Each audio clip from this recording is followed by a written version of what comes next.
Hello, my friends. Hello, my life warriors, wherever you are in the world. Welcome to the Day In, Day Out podcast. Woo! Today on episode 138, I had the immense pleasure of having Kim Ingleby on the podcast. She is a multi-award winning performance coach as well as a TED speaker and author. We talked about a number of different things, what she was doing with her business to help people. We talked about mental health and well-being. We also talked about her book and her work she has been doing with charities. She is a great lady, a joy to speak to, and please enjoy the podcast. If you do have any questions, feel free to get in contact with her, and she'll be happy to help. So please enjoy the podcast. Don't forget to subscribe or follow, and have a wonderful day. Until then, have a good one. Peace. Hello, my friends. Hello, my life warriors, wherever you are in the world. Welcome to the Day In, Day Out podcast. Woo! Today on episode 138, I have the immense pleasure of having Kim Ingleby on. She is she is a wellness performance coach, a TED speaker, and author. And let's just say she has run an ultra marathon or two in her lifetime. How are you today, Kim?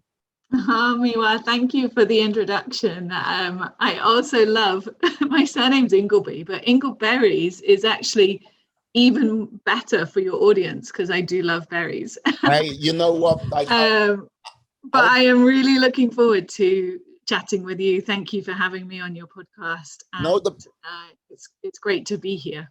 The pleasure's all mine. The pleasure's all mine. You know what? I got a little bit cocky with the surname because like the last 2 or 3 people I've like knocked it out of the park, and I've like, done a little victory shuffle here and a little victory shuffle there.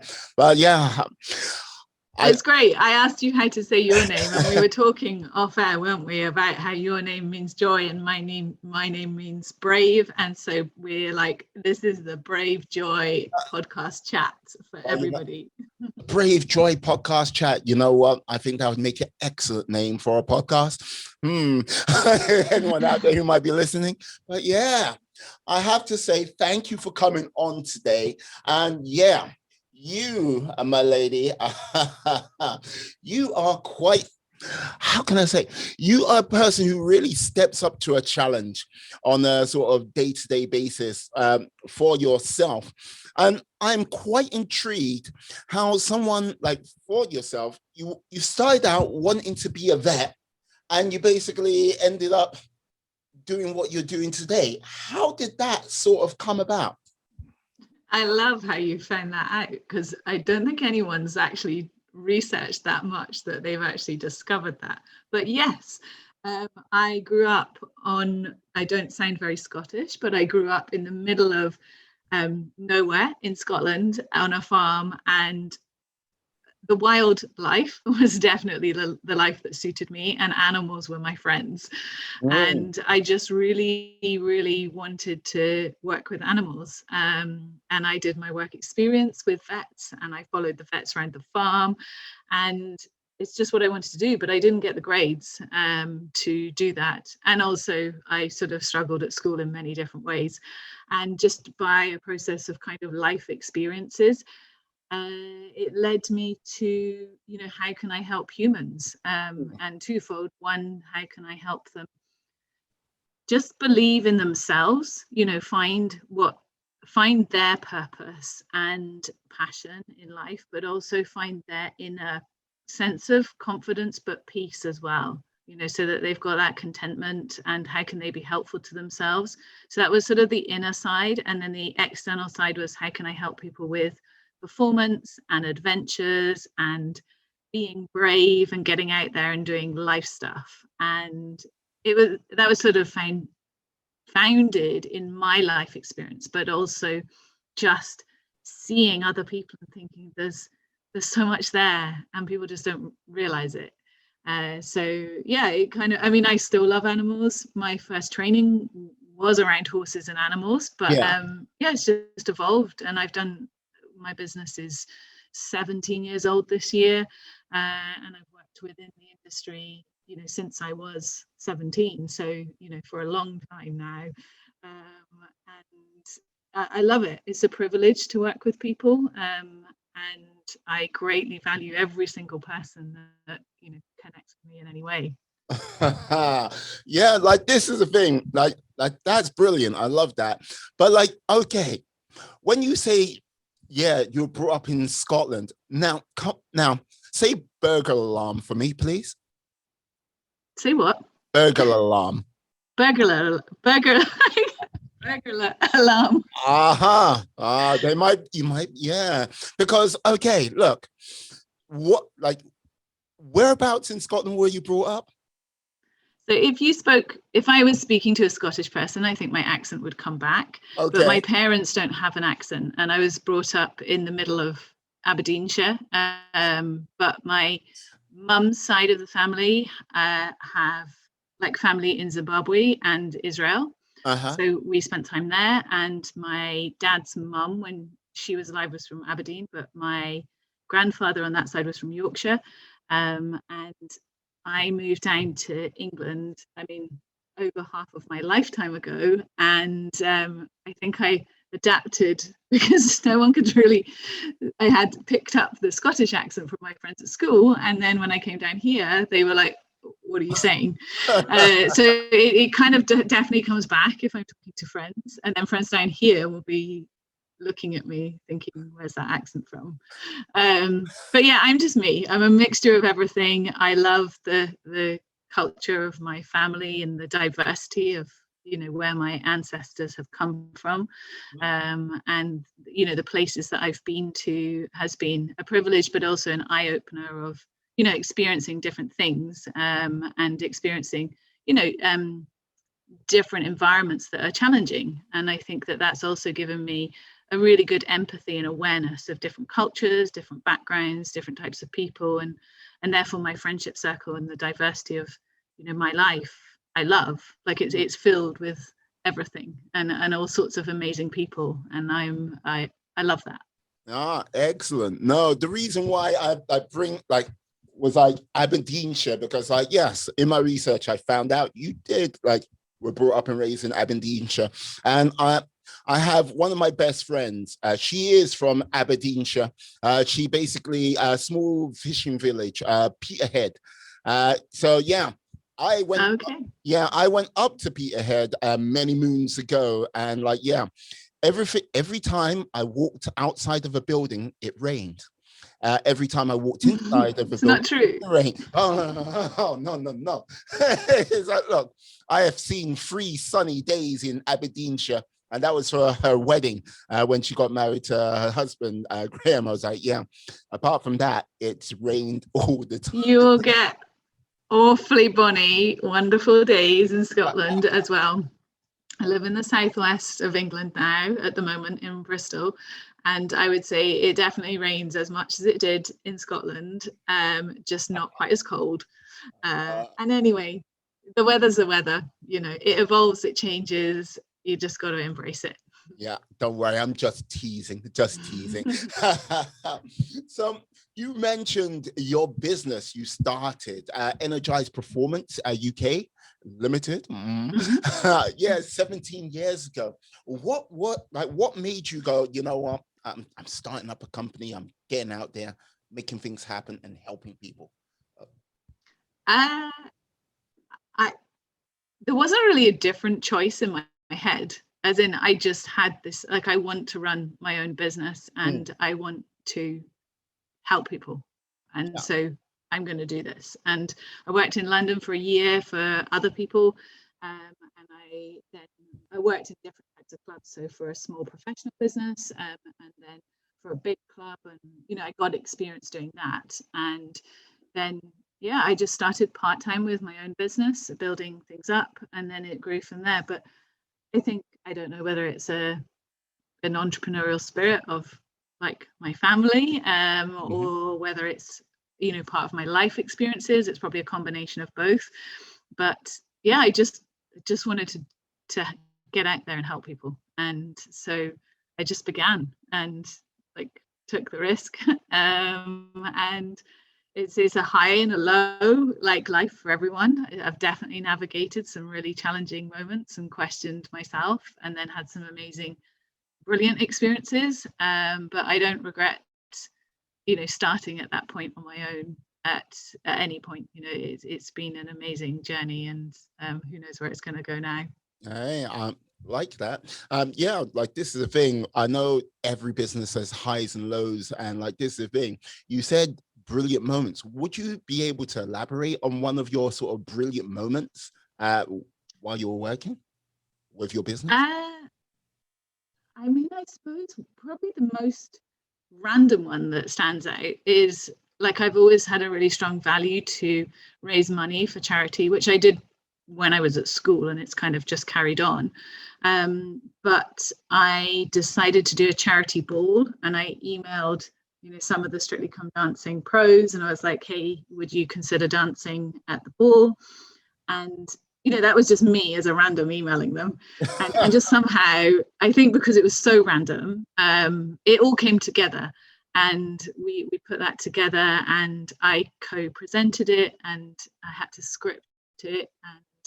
And I'd never really done anything. I'd done a lot of charity organizing, but I don't have any training in that. So although that's not so much business, we raised a lot of money, and it brought a lot of different people together. And I also learned a lot around the dance and the movement community, which isn't my strength at all. And like learning more around that and becoming friends with a lot of those people has been just amazing, but also given me the area of like how much dance can help mental health, and how can help like with Alzheimer's and brain conditions as well, because of the multilateral movement. And so that was something amazing.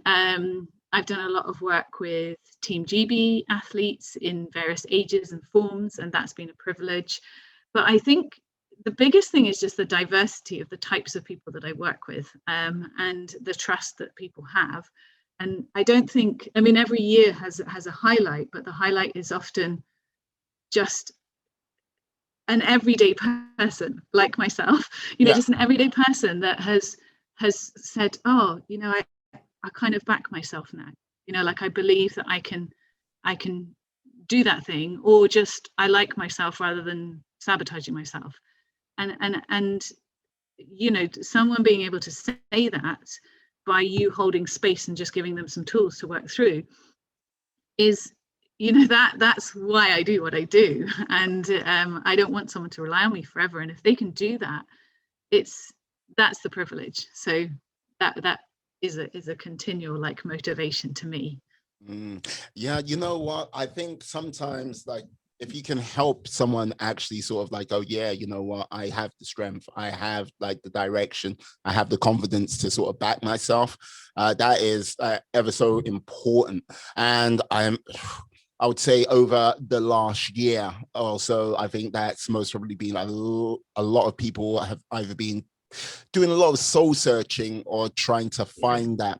I don't know, like in the sort of last year, what that sort of has been like for people you've actually worked for, maybe yourself personally, because how it's been.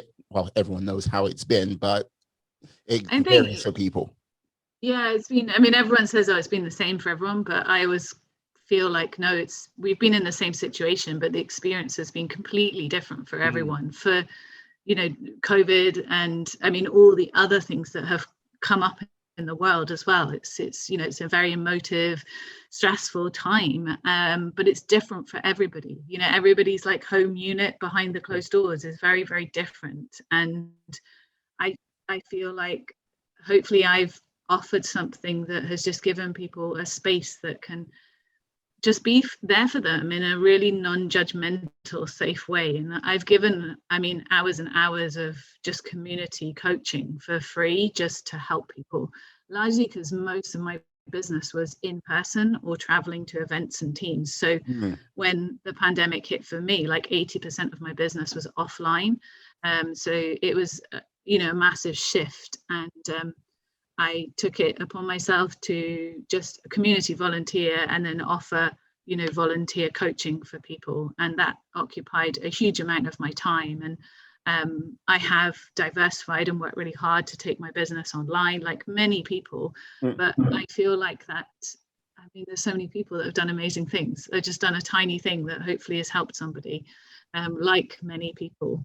But I think I also did, through the pandemic, I did my trauma therapy training, and I did yoga nidra training and sort of some more healing aspects.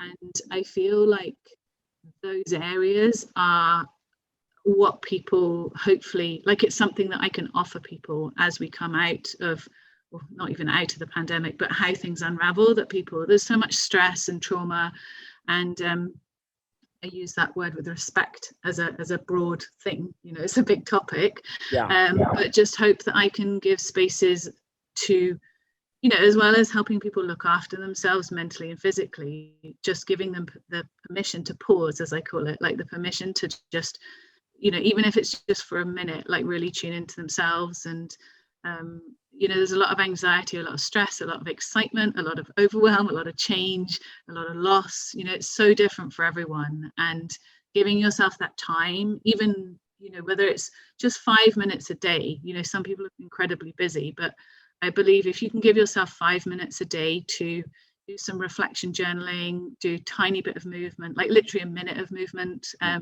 minute of mindfulness, and just you get into a habit of just 5 or 10 minutes a day, it really will give you insights into like where you need support potentially, or if you've disconnected from yourself, or what you need. But if you never allow yourself to have that pause, it's very difficult to connect. But sometimes the connecting is really difficult, so then it's like reaching out for support, whether that's with somebody impartial, with your doctor, with a charity. And that is the hardest bit, all the messaging of like, ask for help if you're not okay. It's like, if you're not okay, you probably don't want to ask for help. But I would say if someone's listening and thinking, I don't really want to ask for help, it's being really brave, in that moment, and asking, telling yourself, like, how can I help myself? And what do you need to do to help yourself? And that one call or that one conversation can be the start of you getting help.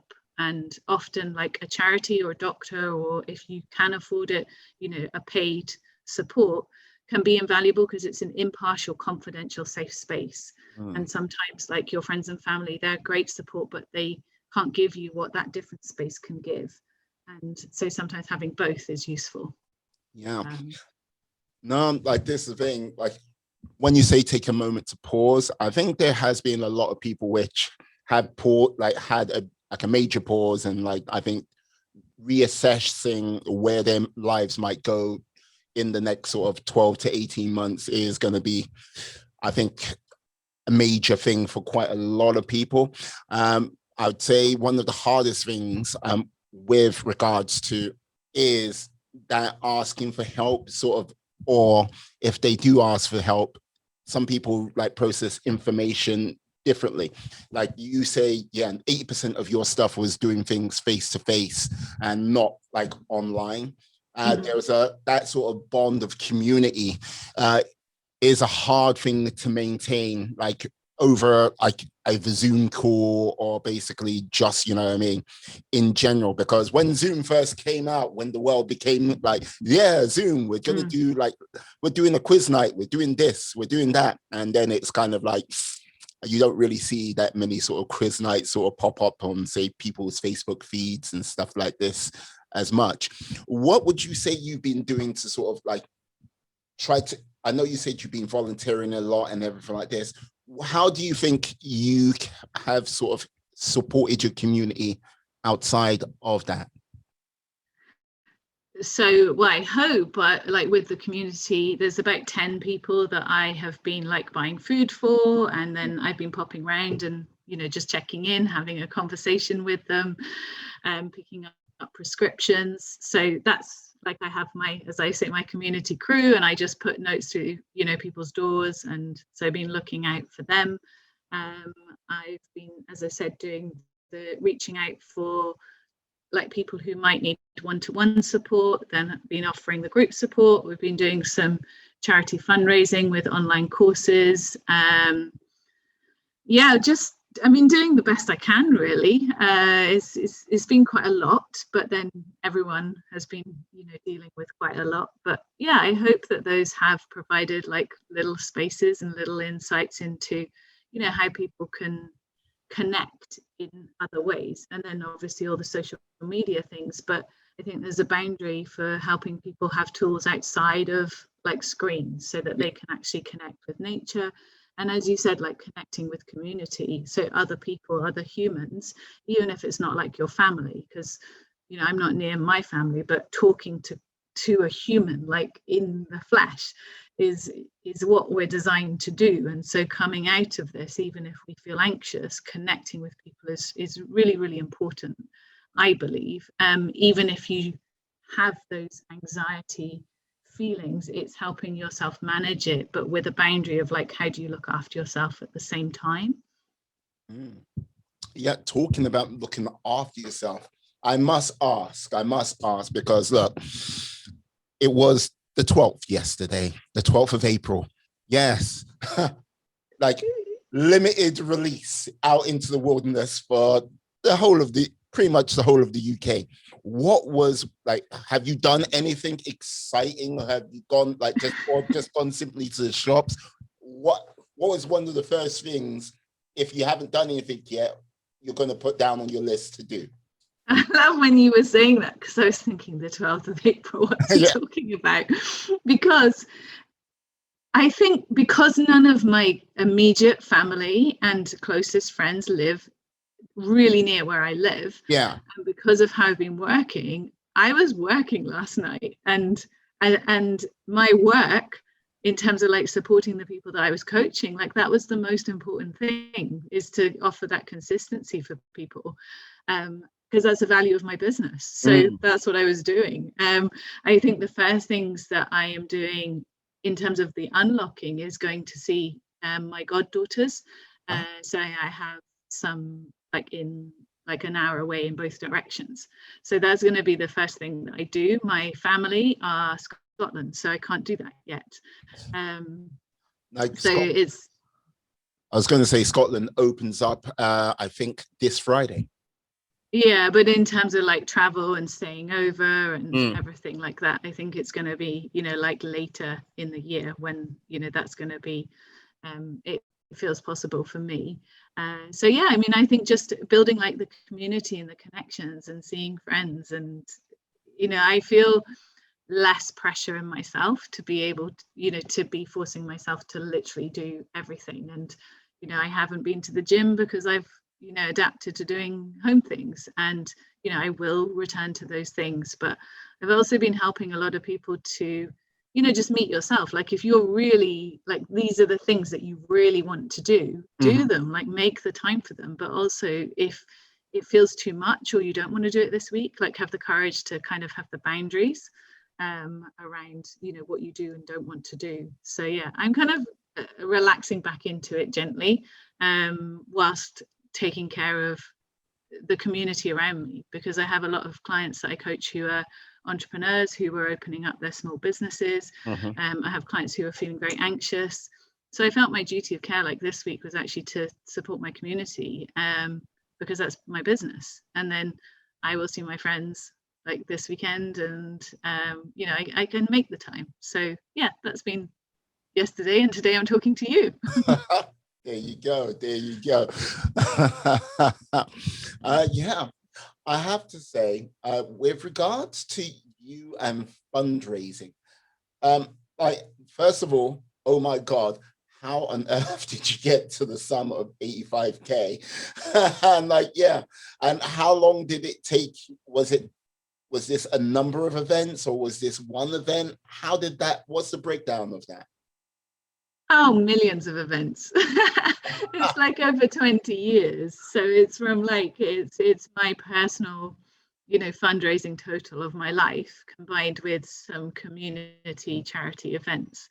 So it's basically my whole business's fundraising total plus my personal fundraising amount. So every year, if we take out like the COVID year, every year I've done like a personal challenge or a community challenge.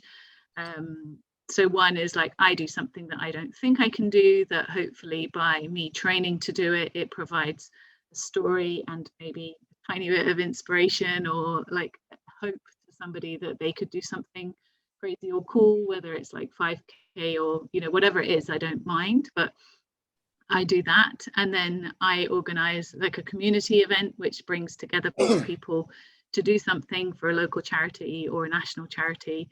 And so there's been a whole diverse range of things I've done, from, you know, starting with my Duke of Edinburgh Awards, which obviously is more topical at the moment, but that came into my mind of thinking, you know, I dug out my record book and I thought, I don't know whether I would have had some of the values if I hadn't done my Gold Duke of Edinburgh, because that was my first real charity fundraising, because it was one of the components that you had to do like a service award in the Gold Award. And I worked in a charity shop and I raised some money for a charity and did some work with Riding for the Disabled. And then from there, I you know, it's always been an aspect of, you know, giving back to other people and, you know, without going into kind of race and everything else, because I always get quite nervous as a white female of like saying the right things and or the wrong things, but also I really am very aware of, you know, as a white female, there's a privilege in there.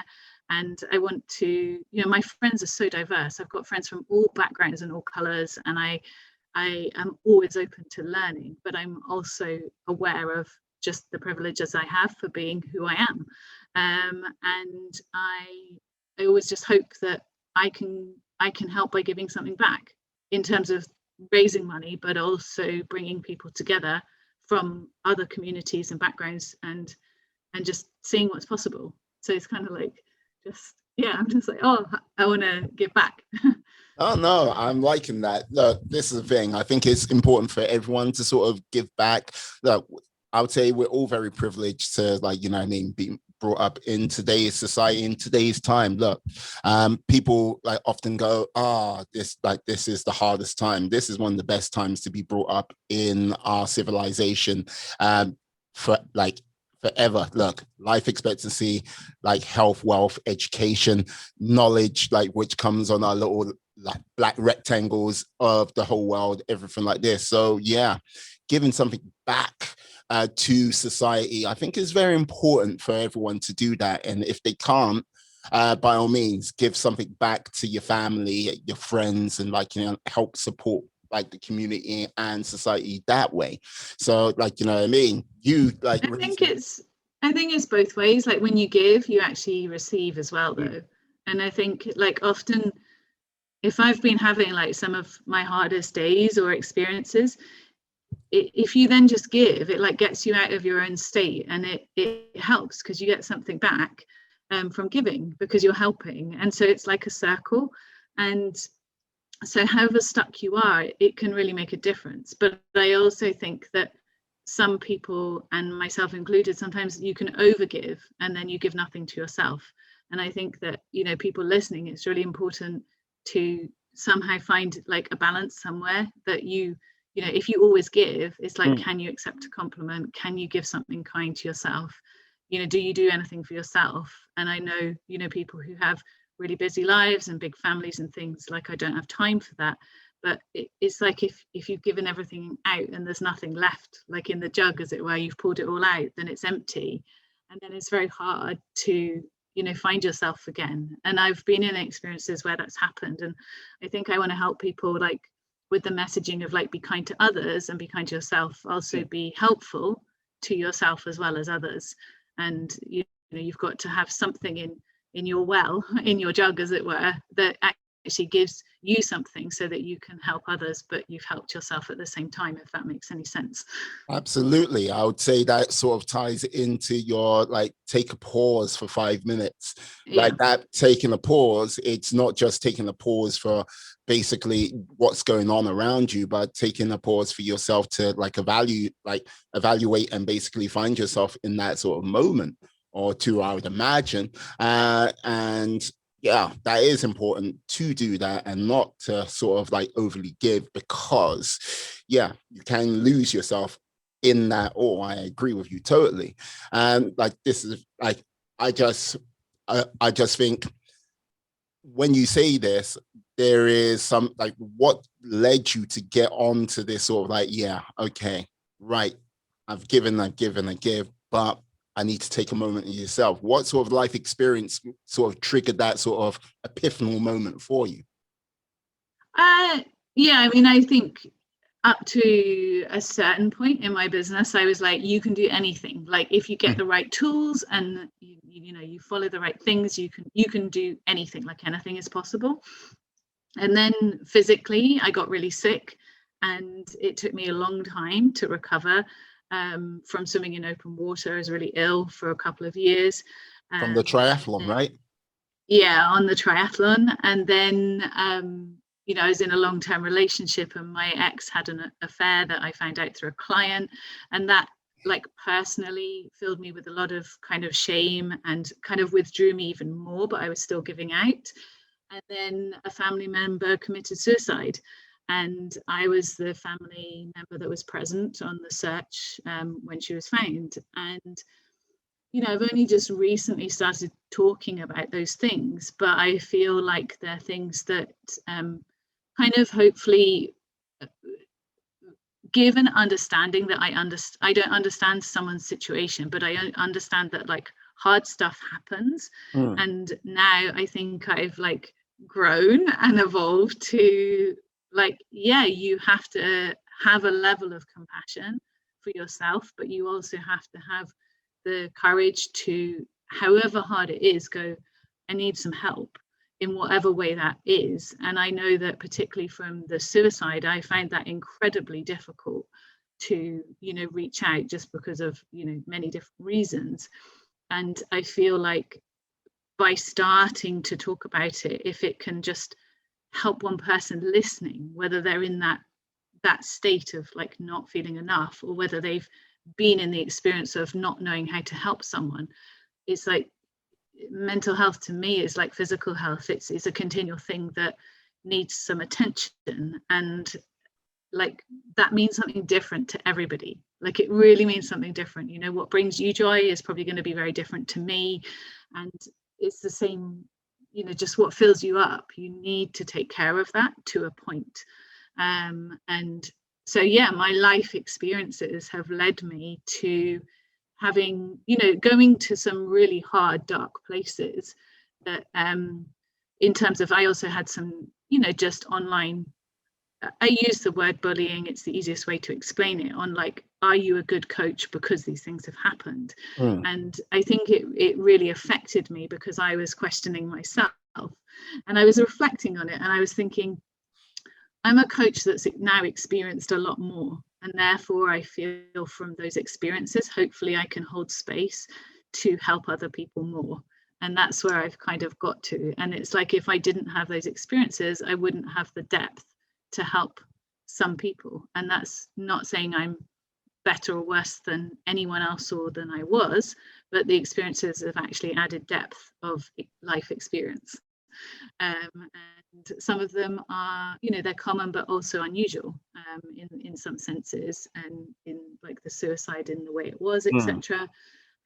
And I just hope that in my really good friend and cousin Jenny, who we were best buddies, we lived in the same city, and we had a great lifelong friendship together. I hope that she's at peace, but I'm like, well, my purpose is still on earth. And I've been given this lesson to do something with. And so, yeah, I can't remember the beginning of your question, but I hope that answers it. And I hope it's useful to your readers and listeners. And I hope if anyone's listening, if it's evoked anything, please do reach out to us or reach out to a charity to connect, because sometimes someone can just say one thing, which then means, they want to connect with someone. And there are lots of charities that you can just text them, like Mental Health Mates. You can text. There's Calm, which is another charity, as well as like Mind and Samaritans. But there are many charities who provide a lifeline just by like a text, and so you can have a communication through a text rather than a conversation, which for some people can be invaluable because they don't want to talk, but they could do a text. So yeah, slight ramble, but again, hopefully useful. No, this is the thing. I think with regards to information and sort of regards to mental health, it's one of those things where, okay, over the last couple of years, it's become trendy to sort of talk about it and go, oh yes, blah blah blah. My battle with anxiety and stuff like this. It's, you can go, like, there are many people who go, okay, yeah, it's trendy, but it's real. It still is out there and it is still affecting people. And for the last year or so, it's most really affected people a hell of a lot more. And like being able to sort of share like people's like stories, and like yourself, like sharing your story with the unfortunate loss of your friend Jenny, and basically going through the situation with your cheating rat ex, to say the least. It's one of those things where I would say, yeah, it put you in a place of discomfort where if like you could reflect and grow and become that much more of a better person. But you took that time to reflect. But if you were wired slightly different, it wouldn't be a like thing of growth. It would be a case of, yeah, severe pain and so much more and so much more, which can lead you down for a down spiral. But I think it's good to just jump in there and say, like, I definitely didn't bypass the negative emotions, like, sure. and I think it's really important. My belief is you need to process, so like anger, sadness, fear, hurt, all those negative emotions are like a part of like a human fabric of emotion, and it's really important to feel them. So I was like definitely in those. Oh yeah. And with my ex, I wish him well, and I really look at that experience as a, whilst that behavior I don't agree with, I really feel like, there were many things that I learned as well, on reflection. And I don't see it as, him being a rat or anything. I just see it as, that was another hard lesson. And it was a life lesson in terms of, things happen in your life which then are out of your control, and then your life ends up on a different path and you have to make sense of it. So whilst I don't think everything happens for a reason, I think you have to make sense of everything that happens, and you have to understand like how you are going to make sense of where you find yourself, and like take the ownership for that. And if you're continually feeling really not okay, it's okay to feel like that for a period of time, but like, is there a point where you think, I want to start to do something different? And that's hard. Like, I've been there, so for people who are thinking, oh, but it's easy because you've got to wherever you are, it's really hard when you're in it. And it's hard if you're listening and you're in it. But the first thing is either, try the journal, go for a walk, listen to music, reach out to a friend, reach out to, professionals, charities, like those kind of things. But yeah, mental health and physical health and soul health, like the whole thing for me is so important. Like, it's all of us. The mental health, our brain, our nervous system, our heart, our gut, they have brains, they're amazing. Our physical health is amazing. I love the science of it. And then for me, there's the spiritual health, the soul health, the connection, the love, the, all of that. And, that might be too much for some people, but it's like, which bit lights you up? Like, what makes you feel good? So kind of to flip our conversation, it's like, think about the times when you felt good, like, and where have you been, and who's helped you with that, and when did you last have a really good laugh, and like, what makes you smile each day? And sometimes all the mental health stuff can feel really heavy, so it's balancing that with the resilience of like, just find the tiny things that in the day make you feel good, and then reflect on memories and photos and conversations of what lights you up. And I'm all for like bringing that in, of not bypassing the hard stuff, but giving yourself some resilience with the good stuff as well. Mm. Would you say NLP helped you with that? Yeah, it's undoubtedly one of my tools, and I feel really fortunate to have learned it. I know it has mixed press, but I did my training in 2004, and then I did my master's in 2006 to 2008. I did it really in depth. I did it with hypnotherapy and timeline therapy. Um, I did it in a really like in person over, the whole year, being assessed both as a trainer and then as a client. So, you kind of processed your own stuff as well. And I just feel like it's another tool in the mix of things which I can use to help people and help myself. And so so for me, yes, it's definitely something that has helped. And it's something that I searched out because when I was helping people with their mental and physical wellness, and they were still saying, oh, I don't like myself, or I don't believe I can do that, I was like, oh, I need some other tools that can help people, as well as like the physical training and the other areas that I'm trained in. And it's another tool. It's not the only thing. And I feel like humans are complex and different things will resonate with different people.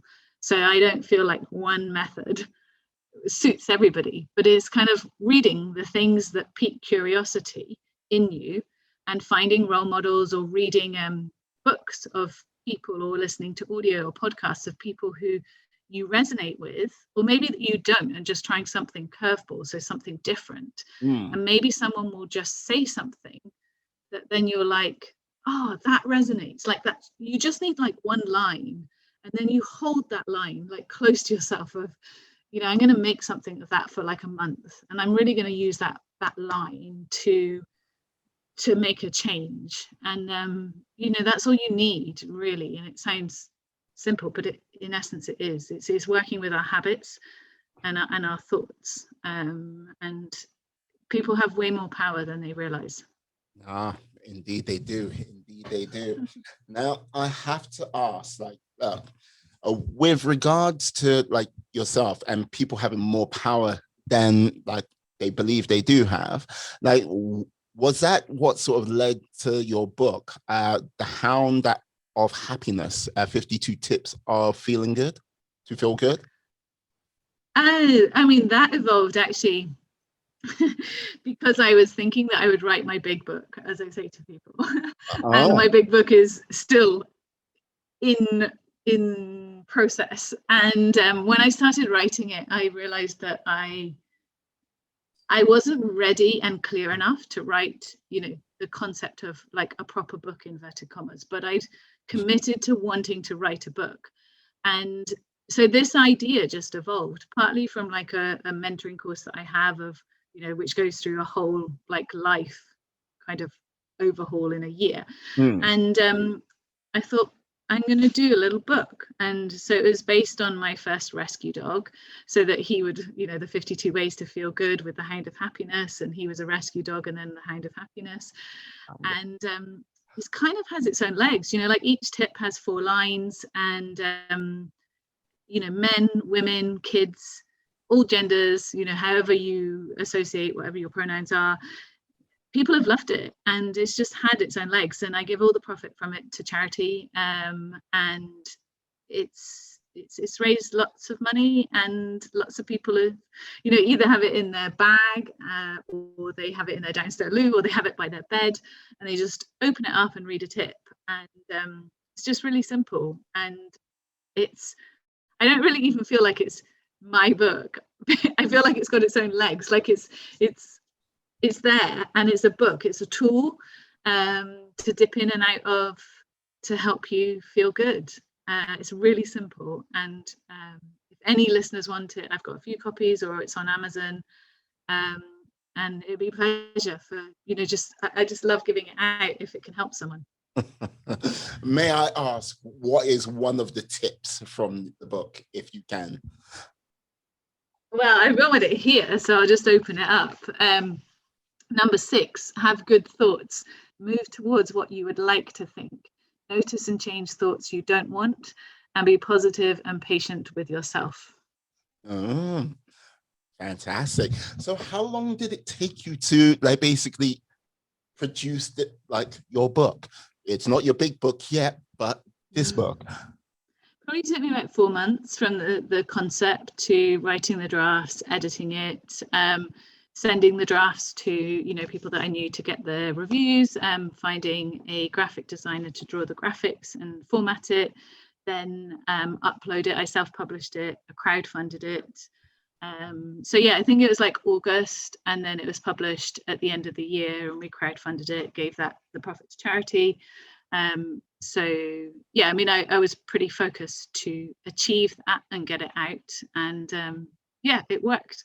And so 4 months, I got to say, no, that like I've the fastest I've ever heard someone say they produce a book who has been on the podcast. Like she was like, yes, I did a book which was 270 like pages in like 2 weeks. I was like going, what on earth?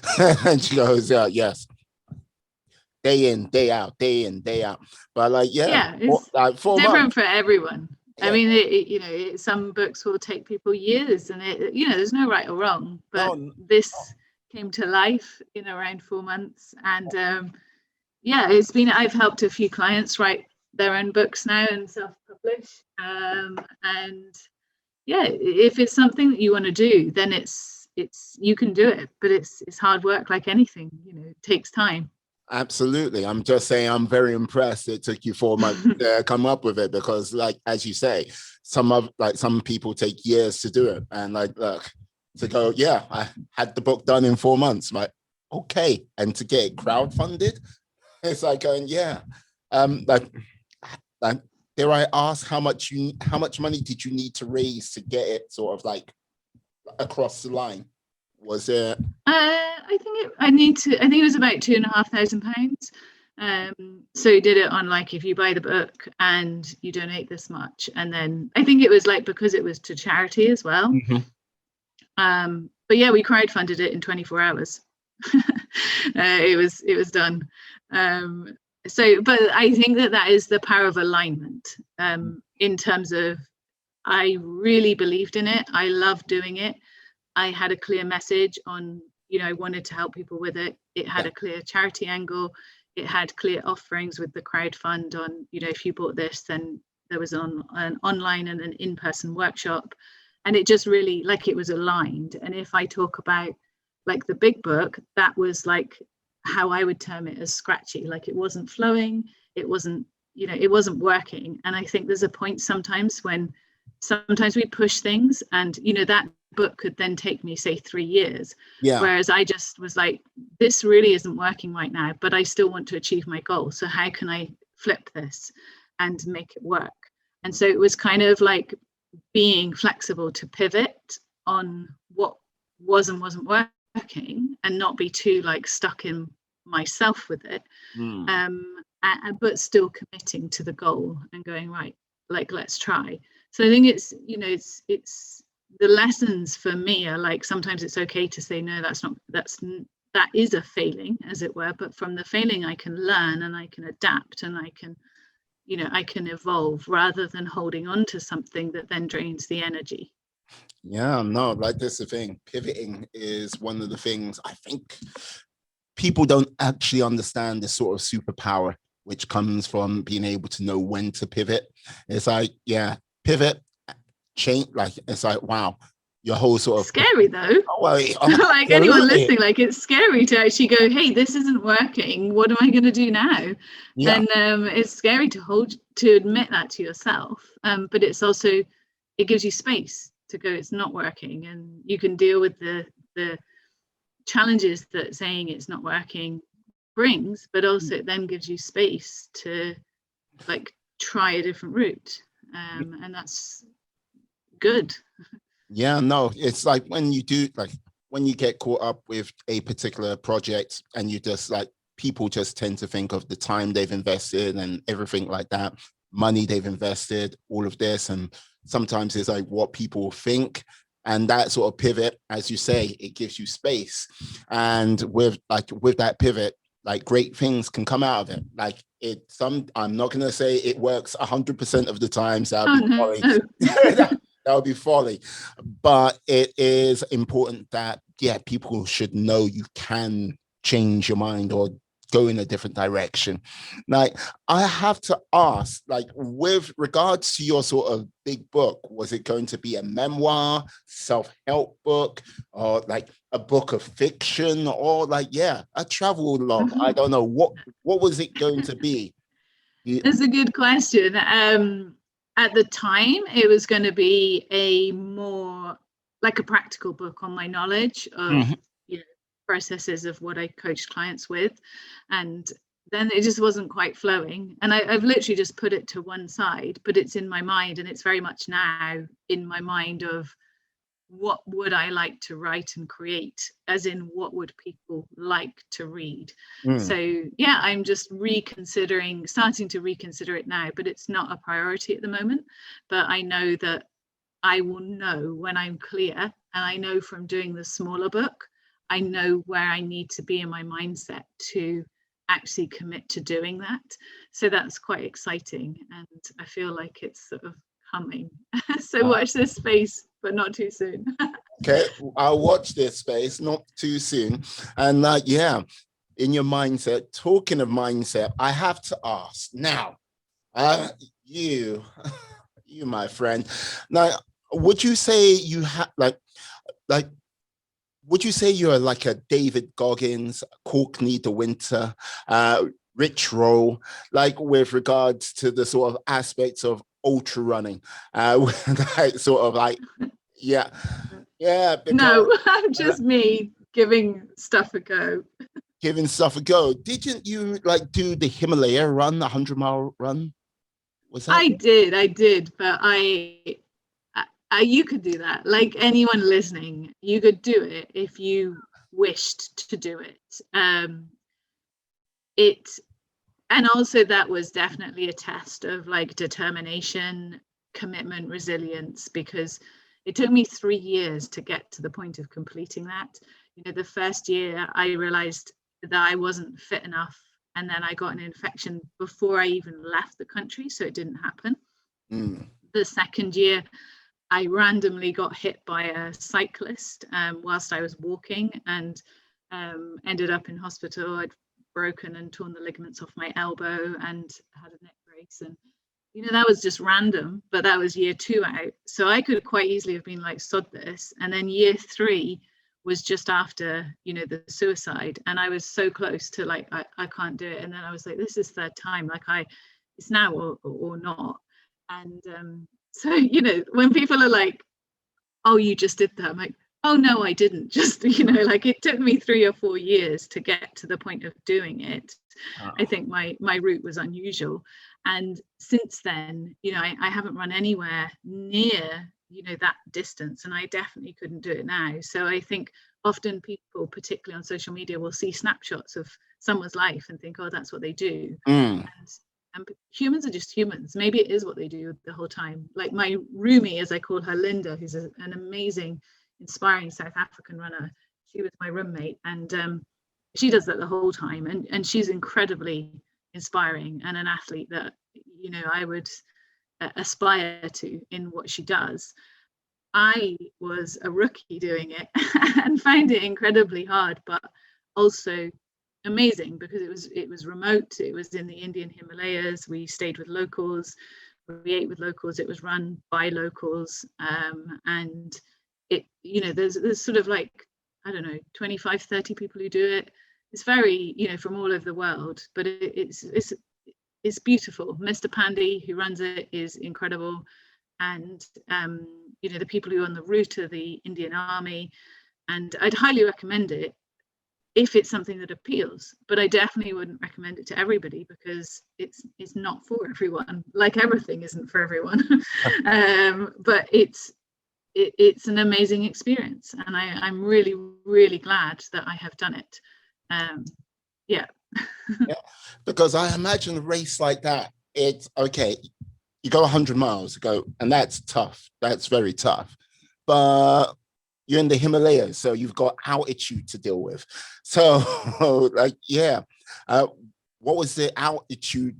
Was it at sea level? Was it at a ridiculous height? Or what was that? Right? I can't remember exactly what it was, but I do remember that the like a kilometer took me an hour at the highest point, because I just was struggling to breathe. So it was like, take 3 steps and then sit down and have a drink, and like, okay, that was the last kilometer in of say 25 miles, so 40k.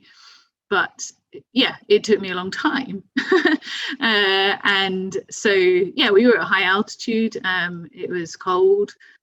We were staying, Linda and I shared a bed, and we got a bed, but we shared a bed, and it was like a sort of a very basic washing facility, to put it gently, and very basic food. But one amazing experience, that I feel very grateful to, have been able to do it. But it definitely wasn't something that I got up, at the beginning of the year and thought, hey, I'm going to do that. And then it happened. Like, it really was like several years of, planning, saving, training, failing, seeing if I wanted to try again, questioning myself, doubting myself, can I do it? Like all the normal human things were definitely there as well. And yeah, so it's just one of the amazing experiences that I've had. And I raised money for Mind charity, and some other smaller charities whilst I did it, blogged about it, and yeah, I mean, if it helps someone by me doing it, then that's amazing. And yeah, it was beautiful. Near Darjeeling is where we started, very remote, as we went up, and as I said, if it appeals, I'm more than happy to help any of your listeners and fill them in with some more info. I don't know if it's running this year, but I'm sure it will run next year.